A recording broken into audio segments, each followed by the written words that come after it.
Welcome to Dead Pets, the podcast about pet grief that celebrates the lives of the creatures who have changed ours.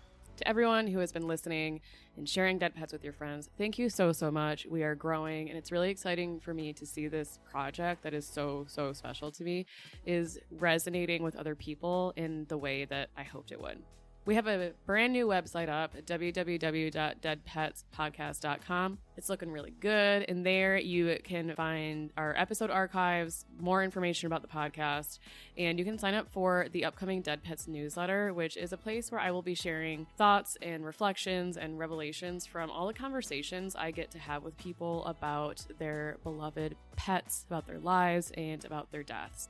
I will also be sharing my own grief journey, mourning the loss of my 19-year-old cat, Dodge, who died a month ago. If you sign up for the Dead Pets newsletter, you'll get access to all of this. You will also get 30% off Dead Pets merch, which will be coming later this year. If you haven't already, don't forget to follow Dead Pets on TikTok. There you can find videos of some of the pets that we have featured. I'm working on other content like ways that you can memorialize your pet, information on the stages of grief, and reviews on books about pet grief.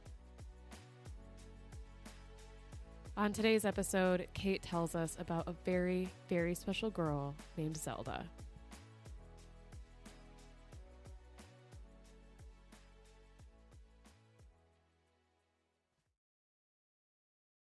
Zelda was my second husky that I've ever had. Second dog as like an adult, officially. She was absolutely majestic. So beautiful. She had white fur, and then she had the very typical saddleback kind of a pattern that huskies have. The thing that kind of put her apart from everything is she had two party eyes. So she had one brown eye with a little bit of blue in it, and one blue with a little bit of brown, which was very unique. You see a lot of the duochromia in a lot of huskies and other dogs, but that was just something that absolutely set her apart. Growing up, she kind of looked like a little toasted marshmallow. That's what I always tell people, is just like the perfect amount of roast. She was very fluffy, super soft. I mean, you wouldn't have even expected it. Looking at her, you're like, oh my goodness, she was just such a little cutie pie that she just became this absolutely regal, majestic dog.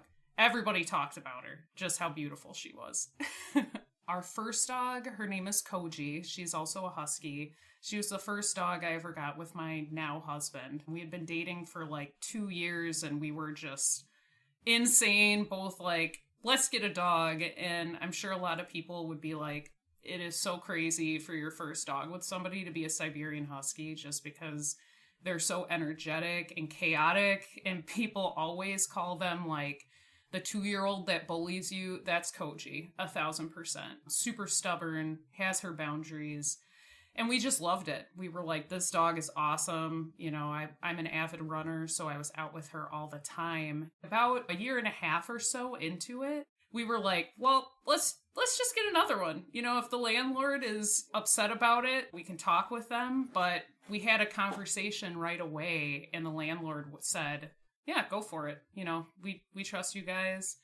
We love dogs, so we want that to kind of be something in your house too. And we began searching for a second dog. We knew that it probably had to be a younger dog, and so we had kind of searched a couple of shelters and then looked online, and actually she was on Facebook.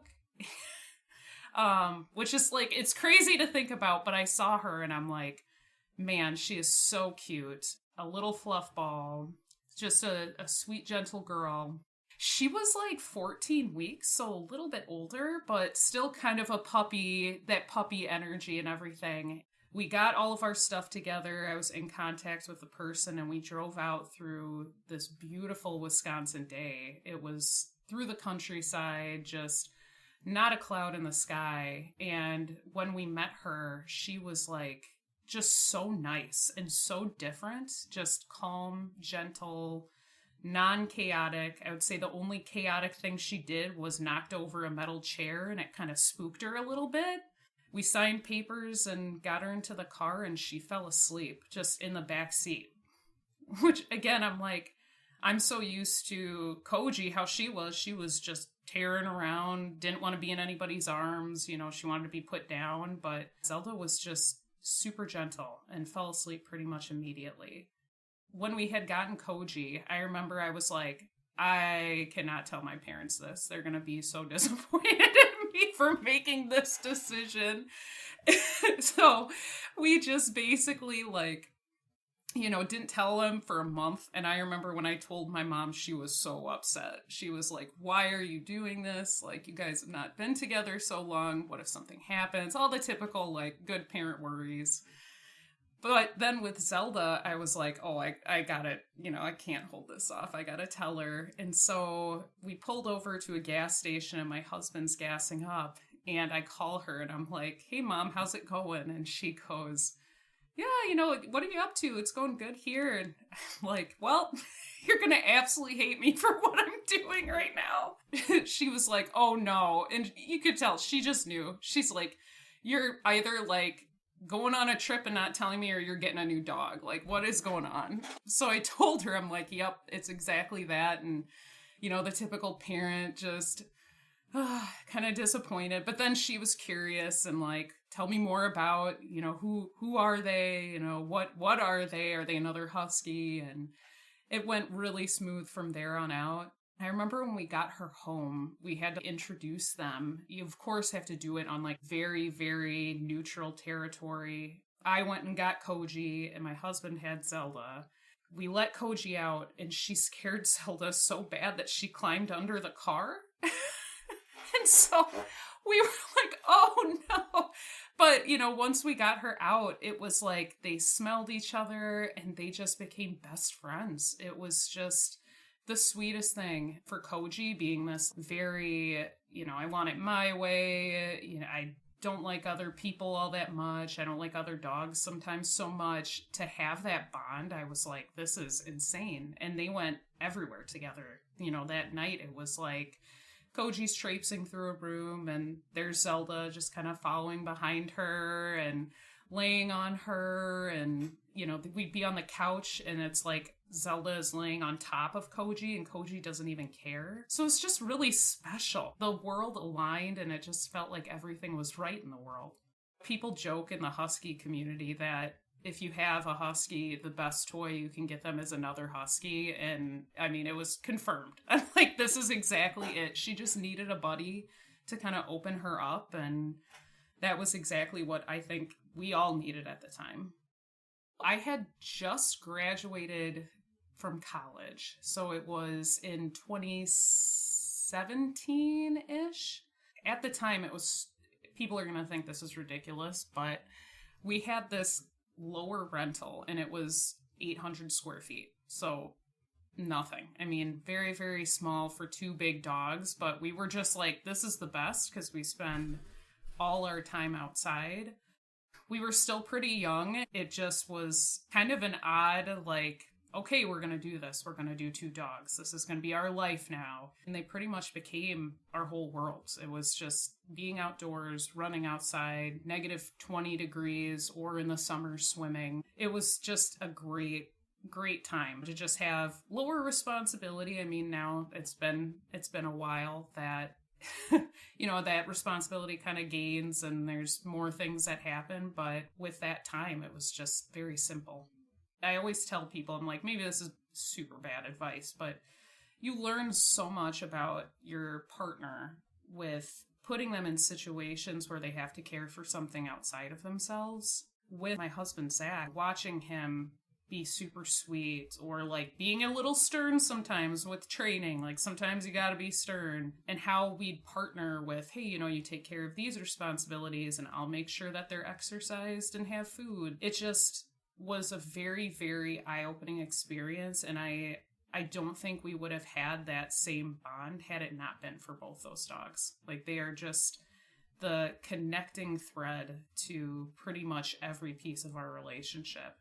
With Zelda, we'd be out walking and our neighbors just wanted to talk all about her. That neighborhood, it went from not knowing anybody to you're walking her down the street and there are cars pulling over sometimes to be like, what a beautiful dog, or I see you outside all the time. And then, you're talking with them. They kind of live in the same area, so you're building up that network of people that just They know the dogs. If anything happens, they know where to go. And I'm not a super social person. I try not to go out of my way to bother people, but she really forced me out of my comfort zone to be able to connect with people that I'm not sure we would have connected with at the time. Koji, she's a little bit different. She's a black dog, a little more intimidating. So that didn't happen as much. I think it kind of maybe had the opposite effect where people are like, oh, that's a scary dog. It became, I was the crazy husky lady. Like, oh, there she is out in, -20 temperatures, walking and running those dogs again. But it established that kind of community. Even when I'm out and about, there are people that remember me being over there that are like, oh my gosh, like, how are the dogs? And, what have you been up to? So I think really having any kind of pet is the ultimate bonding experience with people. It makes you more social, gets you outside more, talking with people. So that completely changed my whole life. Koji went from scared to go to the vet, and we started doing like, hey, we'll bring Zelda with, and the vet would just schedule out a block of, all right, everybody gets their vaccines. If we're taking care of everybody at the same time. And I remember our vet kind of leaning in, and he was like, I feel that Zelda gives Koji the confidence to be in here. And I think this is how we should schedule our vet appointments from here on out. And it's just stuck with me. Bringing Koji out of this kind of destructive and goofy and opinionated dog into this just very compassionate and sweet. And, she just loved Zelda so much. That was her buddy. It changed her whole demeanor in life too. She had this calming effect on people and other dogs too. My husband and I will talk all the time about dog park experiences. Most of the time, I feel like dog park experiences can be a little harder, stressful, just depending on the dog.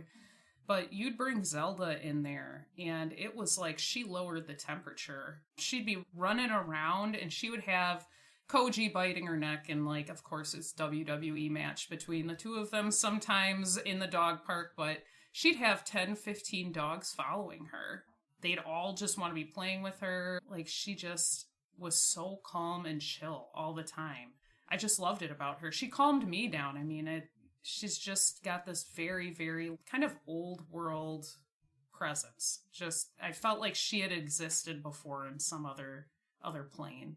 She had this thing that she did. We called it rowing her boat. It's where you put your paws up to the sky or on the ground, and it makes like a rowing motion. And so what we would do is we would sing row, row, row your boat, because it was kind of at that pacing. And she would turn and look at us and stop. And then we would stop.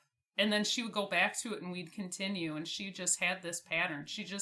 I think she kind of knew it was silly, but I loved it. And that is one of those things. I have so many videos of her rowing her boat that I just love. She would stop and smell flowers, which I've literally never seen dogs do. Like my other one, she rolls into flowers. She'll stop and she'll smell, and then she tumbles into them and crushes them. And with Zelda, she would very, very gently walk up to a flower and just put her snoot down to it and just take a nice deep breath. I mean, it was daisies and all of these tulips that would populate in our neighborhood and these purple flowers that she would just stop. And it was like she was forcing me to stop too, just very gently, never did anything, never tried to eat them, just very calmly smelled flowers.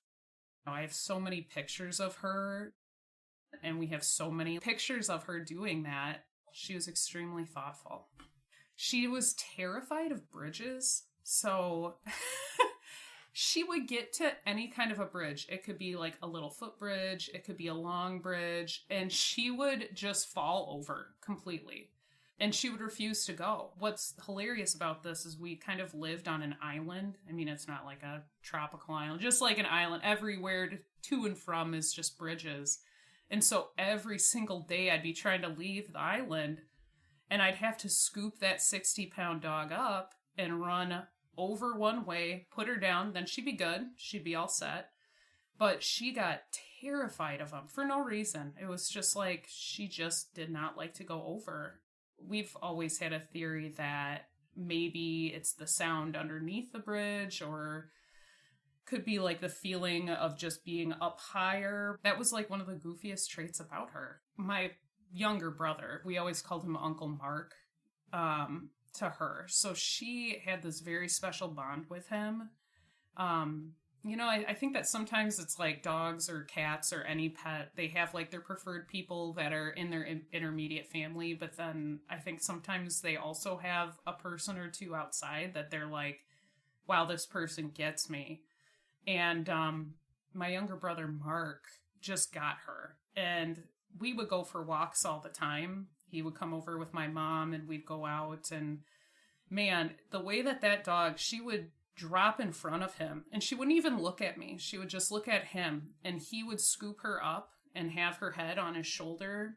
And she'd be looking over at me like, why don't you, treat me like this? When I get carried over, this guy is complimenting me. This guy's telling me he loves me. Why don't you do that? She was a ham. It just absolutely blasted with personality. And so all of those things, it's like, those are just essential Zelda traits. I'm like, I miss them. I miss them all the time. But she was just special like that. We had this like cute little family in our neighborhood that moved in. And it was a mom, and she had several kids in varying ages. When they moved in and they'd see me going down the street, at first they were like, oh, who is this? We love huskies. I introduced Zelda to them. And then it became like a regular reoccurring thing. These kids would come running out to her. And she'd kind of plop over. A couple of them would get on her level. They'd kiss her head. They'd kiss her ears. And the youngest one would lay on top of her. I didn't ever have to be nervous about her. I knew that she would be good. If she didn't like what was happening, she'd move, but she just kind of leaned into it. And I remember this little girl just being like, I love you so much, Zelda. Just so sweet. She was never really around kids up until that point. They were calm. She was calm. Everybody was good. And they loved her. I mean, she was just like a little mascot for that neighborhood. She had this dog that we called her boyfriend. His name was Finn. He was a little Sheltie. And he lived down the street from us. And I remember when his owners got him, she was like in love. I mean, she was just wanted to walk by. There were so many times where we'd be out and Finn would be in his front yard. And she would spot him from down the block. And she would be just pulling me towards him. And there were so many times where they'd get together and they're just wiggling, playing with each other, wiggling, jumping around. They just loved each other. That, I just thought, it was so funny. I'm like, this is just a ridiculous thing that this dog has just decided this dog is awesome. I just want to be around him all the time. She loved Finn. Finn was her guy. The biggest thing that happened within Zelda's life with us was COVID. I was working in an office and we were sent home to basically work from home until we would be called back. I feel like I learned more about Koji and Zelda in that time frame than I did in the years before and even the years after. Learning about, okay, she loves this tennis ball. I'd be on a call and she'd be bringing me tennis balls and I'd be like rolling them around. With my husband, she knew that she ate at 4:00. And so starting at 3, she would rally herself up to go ask for kibble pretty much every 20 minutes until he would get up. It was learning more about them. And I felt like we grew up a lot within our pet care and everything too, is that, when you're starting off, like we had 2 dogs and I had my first job out of college when I had gotten Koji, and when I had gotten Zelda, I was transitioning into a second job that I had had.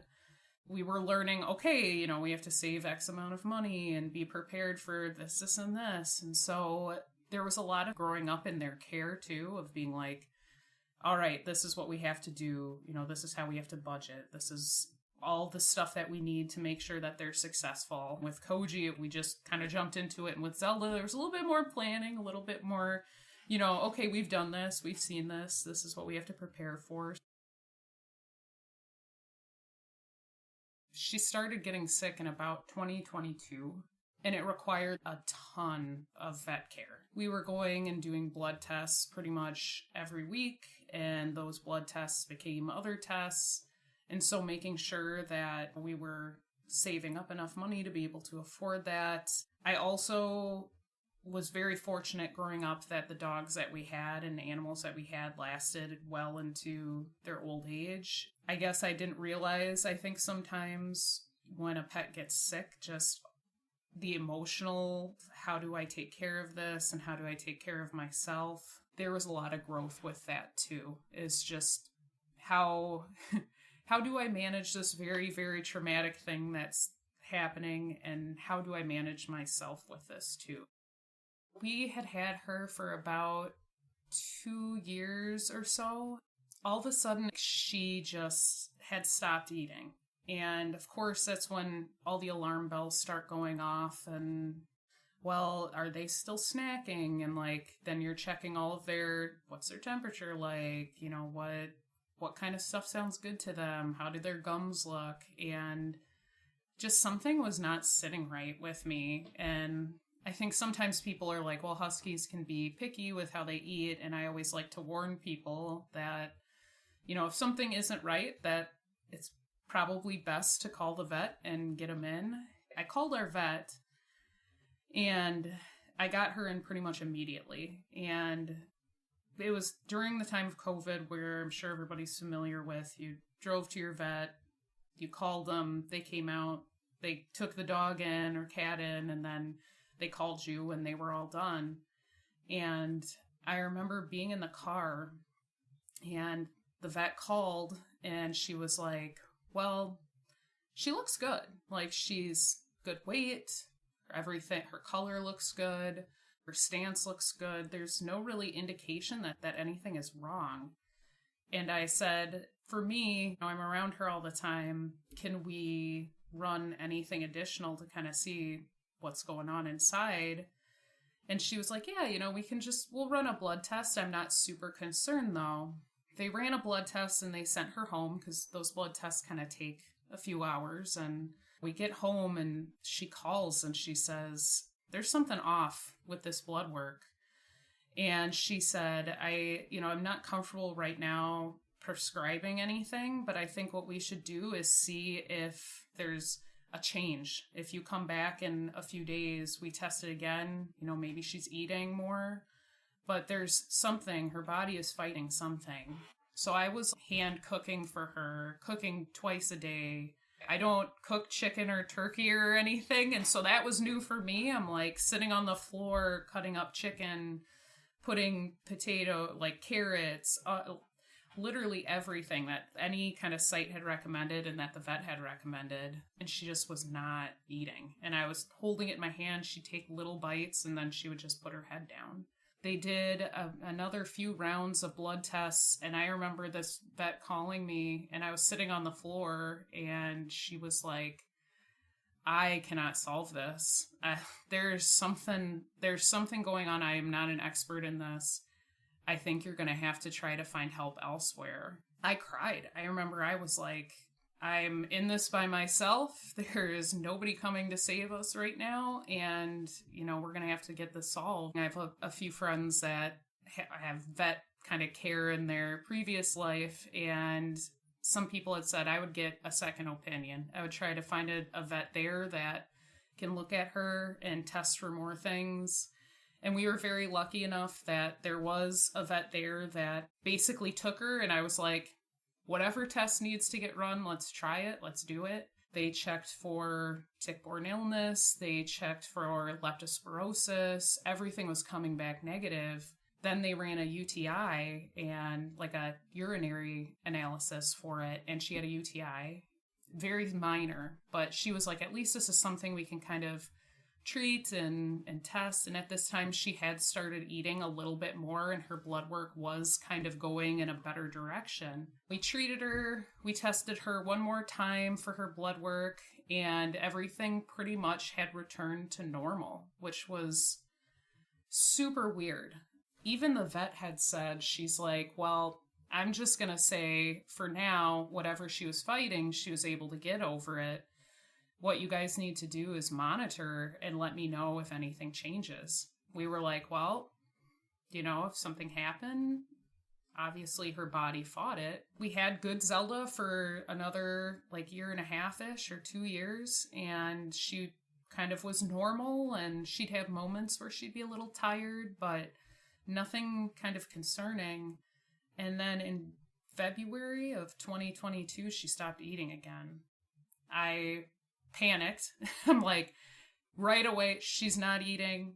We had actually switched vets at the time to somebody who could manage huskies a little bit better and who could handle the bigger kind of dogs. And we got her in, and they ran blood tests, and it was the same, literally the same exact result that we had gotten 2 years prior. Through all of this, we had so many blood tests that I was printing them off. And I'm like, I'm not a vet expert, but I'm calling my mom, who was a nurse, and I'm like, what does this mean? And even for us, it was tough. It was tough to look at. So now we have this new result, and this vet kind of said similar. She's like, this is really odd. I've not seen anything like this. Let's get something on the calendar and partner on this and get another blood test result in a month or so. And she sent us home with this. It's kind of like an appetite stimulant called Entice. And so she said, give Entice to her and let's see if we can get her eating, and then let's retest. And I was cooking again twice a day, hand feeding. Something didn't feel right.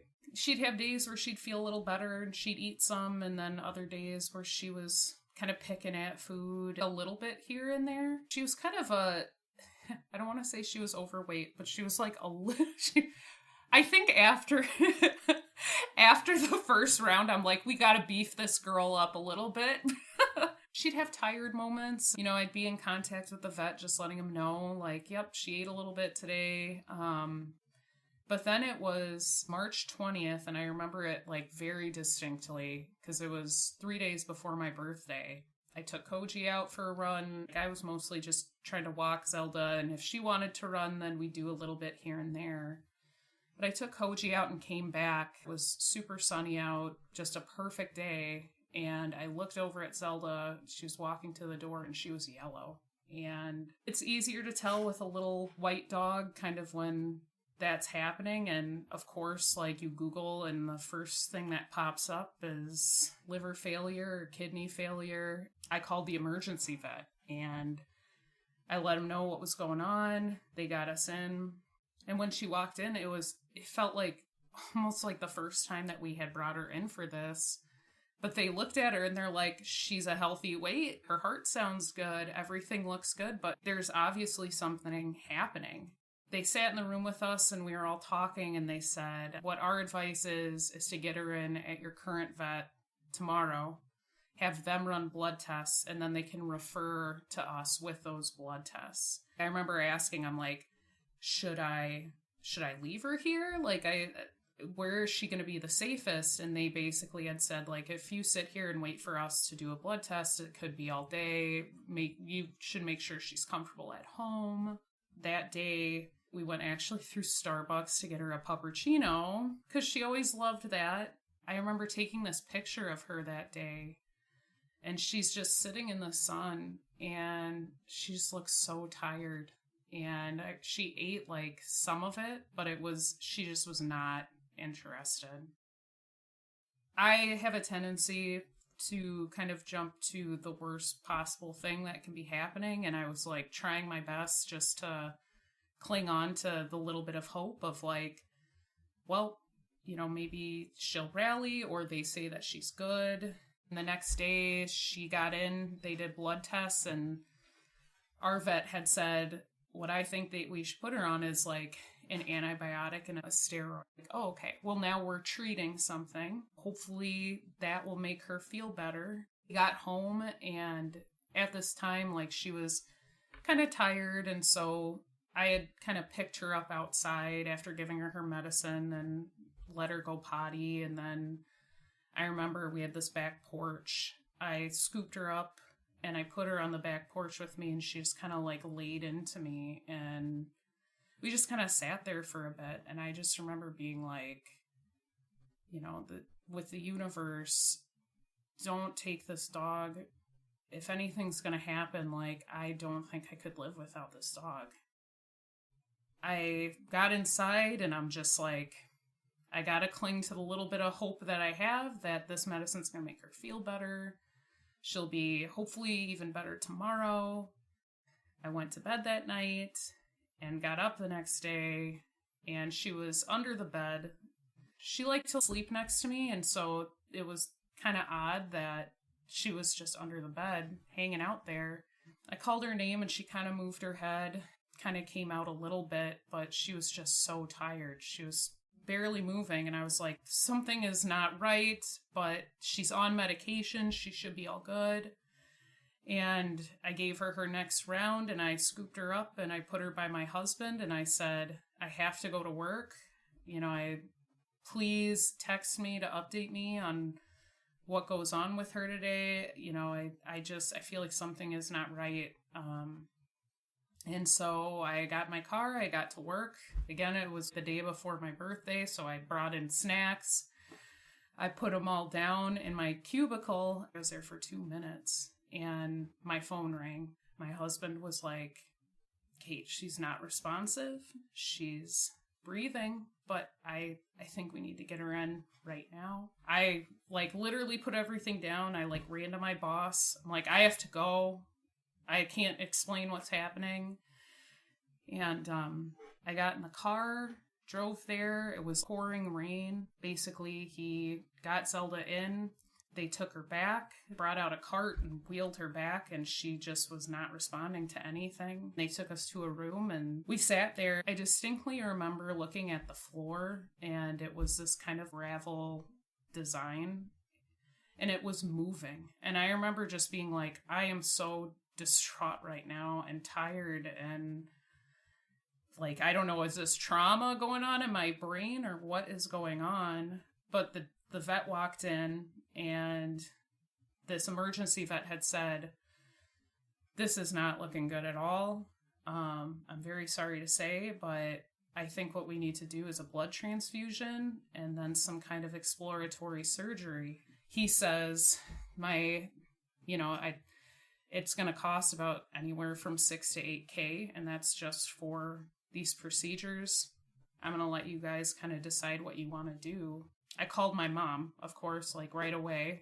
She's always my number one for that. And I'm like, Mom, this is going to be a $6,000 to $8,000 surgery. And she said, you're going to do whatever you can to make sure that dog survives this. I gave him my credit card, and I'm like, I will just accept whatever's going to happen with this. Basically, I'd asked, if we go through with this, what is her likelihood of surviving this? And they gave her a 50%. We left and we went home. I just walked in the door, and I remember the vet saying this too before we had left. There was a female vet that was taking care of her, and she said, if you don't hear from us, consider it good news. And I walked in the door. Basically, my phone rang immediately, and she was like, I'm really sorry to say that Zelda is not going to survive this, and I think you need to think about saying your goodbyes. I started to cry. I paused, and she said, do you have somebody that you can call to come get you? Because I'm very concerned about you trying to get here. And I said, I'm going to call my mom. And she said, good, because your number one focus should be getting here safely. That's what Zelda would have wanted. And she said, she's been suffering from this for a really long time, probably since she was small. It appears to be some immune response that her body has been putting her through for a really long time.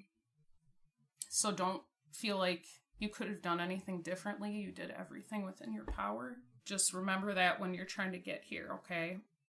It was just this very guttural. I was screaming. I was hyperventilating. I could not get a grip. I was inconsolable. We ended up calling my mom, and she had asked, is it okay if your brothers come? They want to say goodbye too. I said, that's absolutely fine. I want them there. They came and got us, and we got there, they walked us back to this back room. It was beautifully lit. It had warm lighting.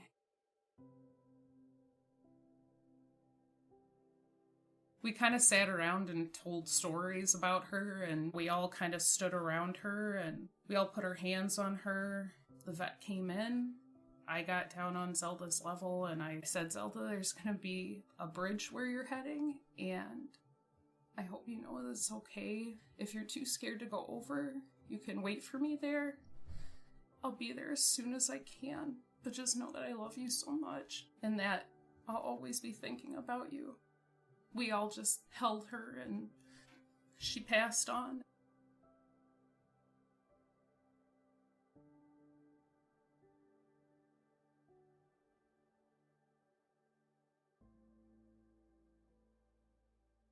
It was just the hardest thing, and I was so thankful that at the time my now husband and my mom and my brothers who loved her so much, it was just such a special thing to share in. But it was literally the hardest day I think I've ever experienced. There's a lot of conversation with euthanasia and what the experience is like. I found it very, very peaceful. Even in that setting, it was very calm. I felt like at peace as much as I could be with it. Tell me what it was like to live without her at first. So when we got home, we all we had was a harness, and Koji didn't know what was going on, and I brought the harness in and we let her sniff it. She laid by it and refused to move away from it for a bit. It literally felt like, and I think a lot of people relate, but just absolutely blinding. You lose track of time, you lose track of what day it is, what time it is. There were things with her that were all left over. She had containers of food I had cooked that were sitting in the fridge that I could not bear to throw away for a very long time. She had medication that actually we still have. I still can't manage to give it up. We've moved houses and everything, and it's still sitting in my cabinet. The thing that was hard was just seeing Koji try to adjust to everything. I took her everywhere. It was the hardest, 2-month to 3-month time frame that I've ever experienced. I'm very grateful. I had this best friend. She came over and she brought a dog bed for Koji, and she brought all of these snacks for my husband and I. And she just sat with us and just cried with us. I was a mess, and my husband was a mess, and she just allowed us to be, and she loved her so much too that she had memories she was sharing and sending pictures and everything. She just knew exactly we needed at the time and was able to provide that. There was just outpouring support. People had brought us food.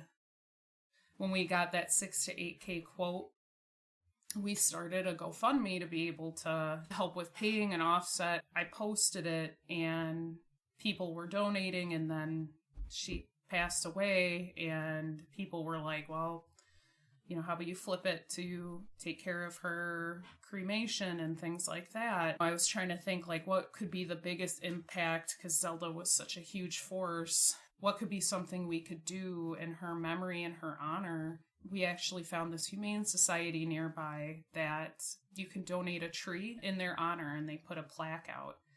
And so it was $1,000. I had people reaching out from high school that I had not heard from in 15 years that were donating money and saying hey, whatever you need. We had people that were making artwork of her. I have pieces of art on my wall. But we were able to do all of this stuff just through support. We raised that $1,000. We donated it. It made sure that there were other pets out there like Zelda that, had their expenses covered. And now she has this beautiful plaque that's right there when people walk in.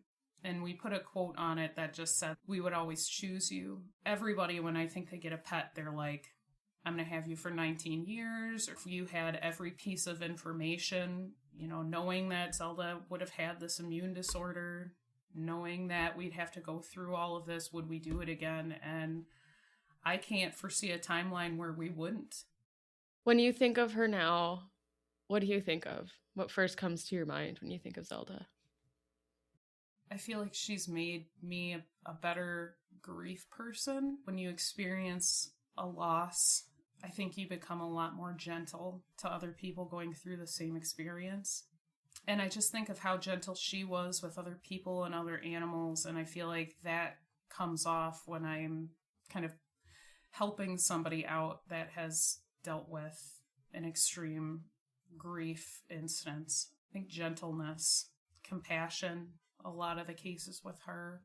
I feel also a lot of joy looking back at her. She just was the absolute best, and I am so fortunate to have had such a wonderful dog.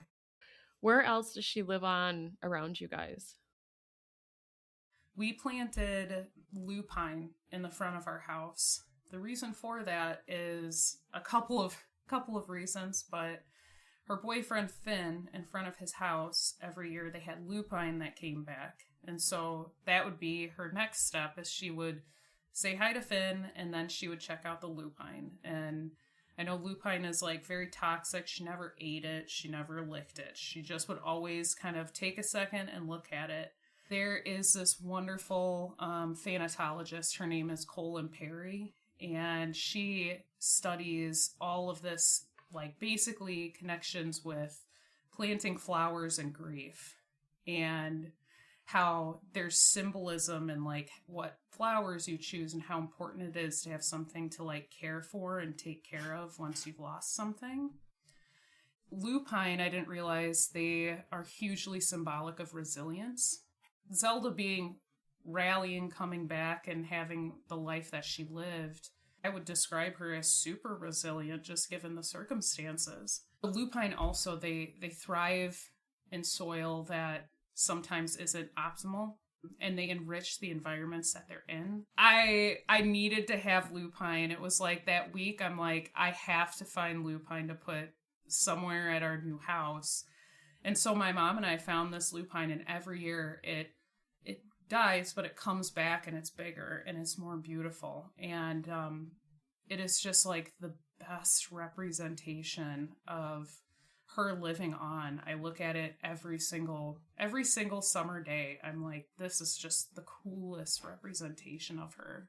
After Zelda had passed and my friend was over and my husband and I were sitting there, he saw a notification about these puppies that were born on my birthday. And I said, absolutely not. I was like, no, I cannot do that.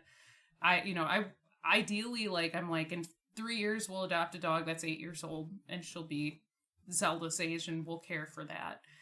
But he was like, I think that this is a sign. And my friend's like, I think this is a sign. So we adopted Aurora, who was born on my birthday.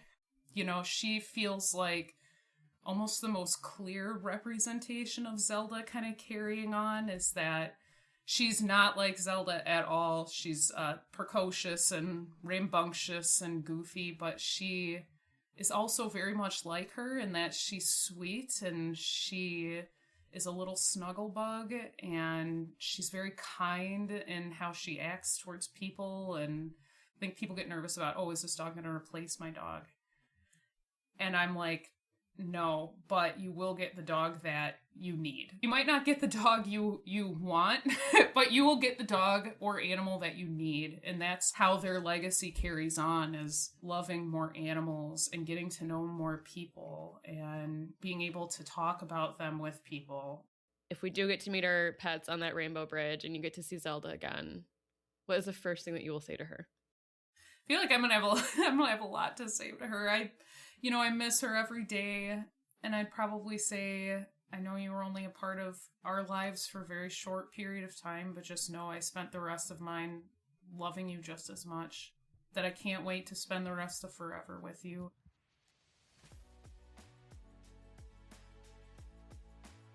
Thank you for listening. If you enjoyed this episode, please like and subscribe and share with your friends. If you have a dead pet that you'd like to share, please send an email to deadpetsofficial@gmail.com.